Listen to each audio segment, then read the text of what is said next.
And Mr. Huskamp, I just want to ask you something. I follow up and I echo the sentiments of Mr. McGovern. What city in Kansas do you represent? What city? Well, about a couple hundred of them. Okay, your biggest? My biggest would be Manhattan, Kansas. Okay. And your unemployment in Manhattan? Probably 5%. You see, in Fort Pierce, Florida, I no longer represent Fort Pierce. Patrick Murphy does, Allen West did. In Fort Pierce, Florida, which is in St. Lucie County, white unemployment is 23%.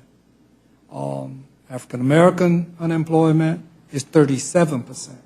Teenagers who wouldn't necessarily qualify for food stamps directly themselves, but their families, well over 50% for white and black children. There ain't no jobs. So having people look for something that isn't there in a place that we have not done anything about jobs, and Mr. McGovern's point, there are work programs in certain locations, but in others there's none.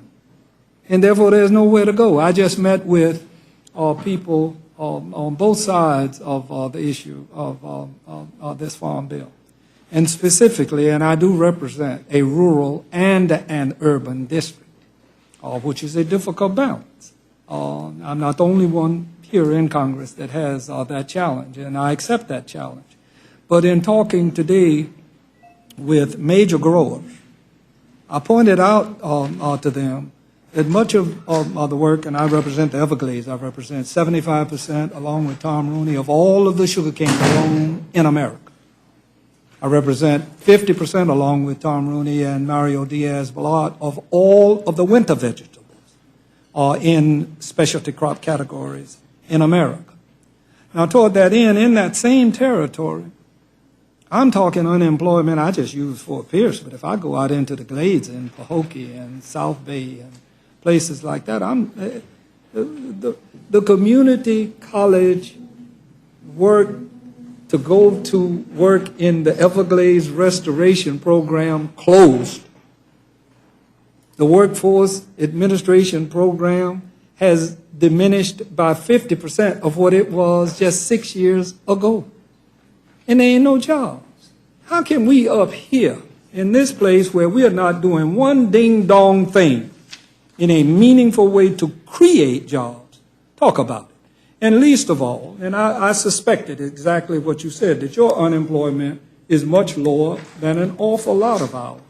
And so toward that end, I ask you, do you accept that when $1 of food stamps is spent, we've had lots of talk here about waste, fraud, and abuse, and I hear them loud and clear, that the economic impact, according to empirical data, suggests that $1.72 is returned into our economy. Do you accept that statistic?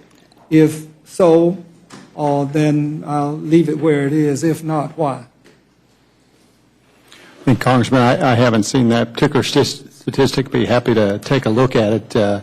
But if I had a choice, and I think if most Americans have a choice, they choose getting a paycheck rather than a food stamp check. And I think we agree on that. But what we apparently disagree on is the success of the 1996 bipartisan reform effort.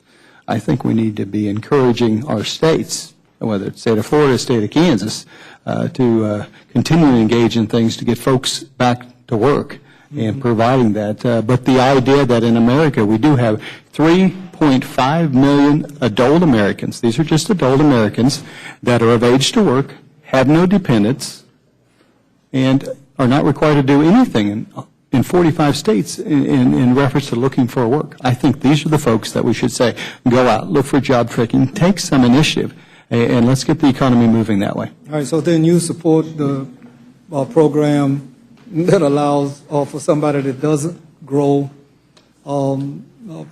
crops on their property to receive subsidies. They've been doing that for all the years that I can think of that I'm here in Congress. Many people just own some land, celebrities, people that live in Manhattan and don't grow nothing.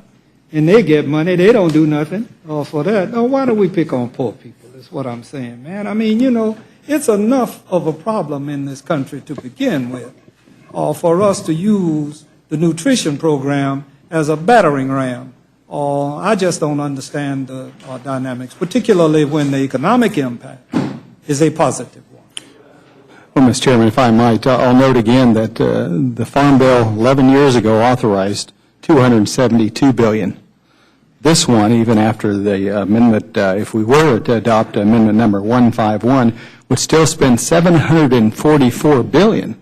That's almost that is three times as much. I don't know how that's a battering ram when we're tripling the spending on food stamps. Well, 11 years ago, our economy was a little more flush than it is today.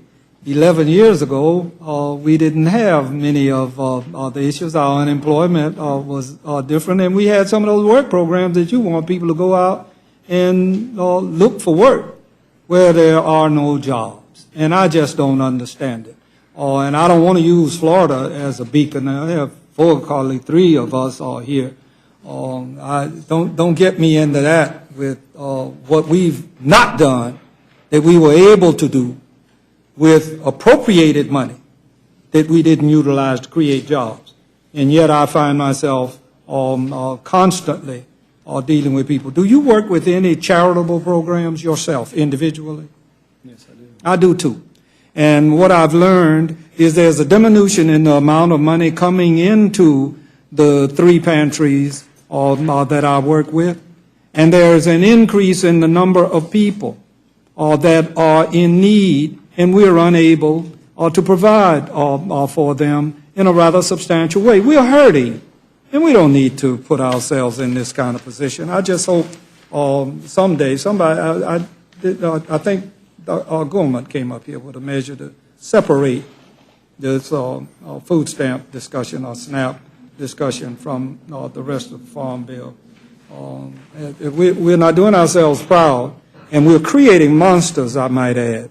You may not understand it. If you look to the gentleman on your right, ask him about unemployment in Flint, Michigan, and the areas that he represents.